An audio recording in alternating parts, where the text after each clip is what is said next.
olduğunu demeden gösterir. Bəli. Biz burada məhsulun adını yaradanda, yəni nomenklatura yaratdığımız zaman bunu bir alış və yaxud da bir satış üçün yaratmırıq. Ümumiyyətlə yaradırıq. Bir məhsul, məsəl üçün marker mavi rəng və yaxud da ki, sadəcə olaraq marker, marka qeyd eləmiriksə, bunu bir dənə qeyd eləməyimiz kifayət edir. Yəni neçə il arxa-arxaya bunu alacaqsa, satacaqsa, istifadəyə verəcəksə, xam mal kimi, material kimi, mal kimi hamısında istifadə edə bilirik. Ona görə bunu açanda diqqətli olmamız lazımdır.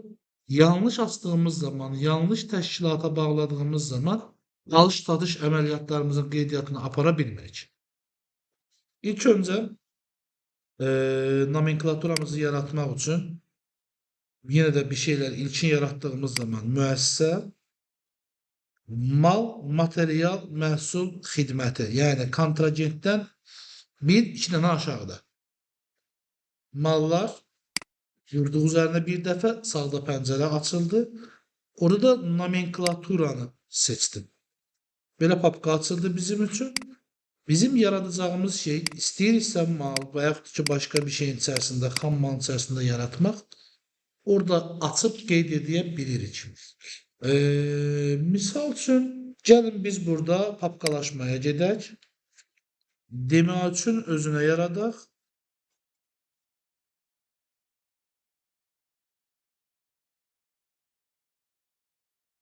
Ctrl Enter. Demək 3 papkasında ilk olaraq birinci papkamızı yaradaq. Mallar deyək. Və mallar papkasında malımızı yaradaq. Yaradacağımız mal sonradan işləyəcəyiniz çalışmanın bir hissəsi olan, misal üçün mən şəkər tozunu seçirəm. Şəkər tozu. Bu hansı formatda satış olacaq? 25 kiloqramlıqlarda. Deməli, bu bunun ad qisminə qeyd olunmalıdır. Ən əsas vacib bölüm uşaqlar, buranı diqqətlə izləyin. Xam adı yerinin altında 2 dənə qalıcqa yeri var. Həm xidmət, həm hazır məhsul.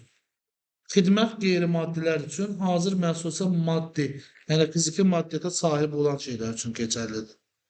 Hazır məhsulu seçirəm. Bu mənim üçün nə ilə olacaq? Ədədlə. Niyə ədədlə? Çünki mən bunun adını kiloqramı ilə yazmışam, 25 kiloqramlıq. Ona görə bunun bir ədədindədir 25 kiloqram. Mən bunu ədəd olaraq işarələyirəm. Hələ ki, sadələşmiş şirkət olduğumuz üçün ədəvəsiz seçirəm. Nomenklatura qrupunu. Baxaq görək, burada bizdə qida varmı? Ərzaq varmı? Əkləmə var. Tamam. Deyək ki, burada yoxdur. Tamam. Yox, niyə başqa yerə əlavə edirəm? Birinci papkamı yaradıram.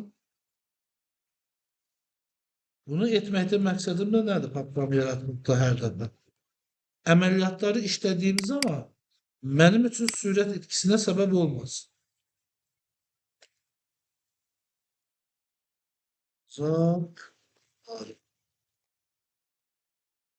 Nomenklatura qrupunun ərzaq malları hazırdır. Xaricdən alıramsa, yük gömrük bəyannaməsinin nömrəsini qeyd edirəm. Onun mənşəsinin ölkəsini qeyd edirəm. Və bu aldığım şey mənim üçün nədir? Xam mal və materialdırmı? Xeyr, bu mənim üçün satılan malların amortizasiyasında olacaq. Daha doğrusu, satılan malın mayə dəyərində olacaq. Malın dəyəri. Bu nədir? Malın dəyəri. Tekadan tekanı siləcəm. Sadəcə malın dəyəri olaraq qalsın. Tamam.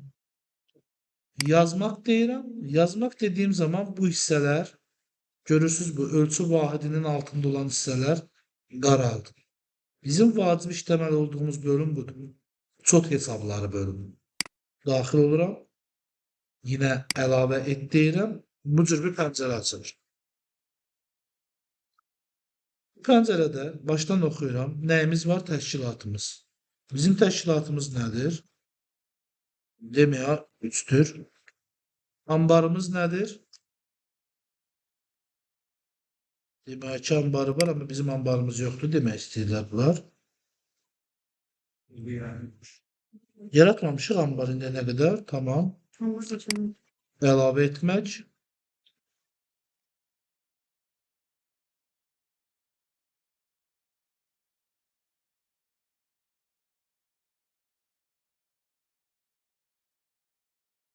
Məsul şəxsi. Kimi qoyaq ambardar? Hə? Gəl bəylərdən olsun da. Mətni qoyduq ambara. Amma ambarı aça bilmirəm. OK verirəm. Görürsünüz başqa əməliyyat deyil. Niyə? Çünki ambarın nömrəsi ambarların siyahısında var. Onun üçün təsirlər bölümündən bunu mən bir dəfə eləyəcəm.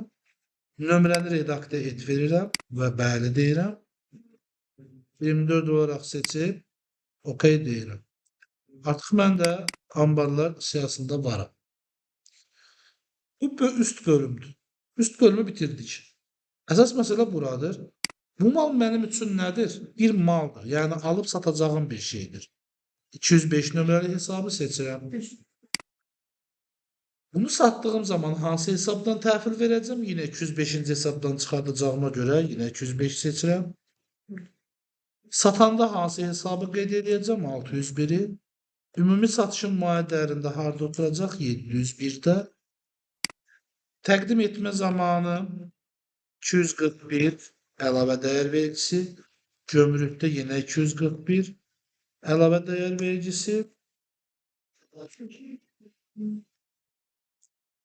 Satışda isə 521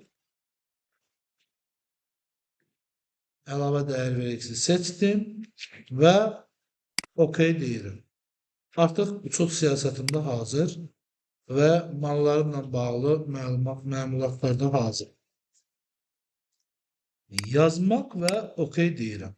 Artıq şəkər tozu hazırdır. Şəkər tozu bu siyahdakı məlumatlardan biridir. Bunların hamısını yaratmamız lazımdır. Bunun üçün mən bu hissəni saxlayıram. Nomenklaturanın açılması bölümünü və davamını artıq sizlər üçün qoyuram.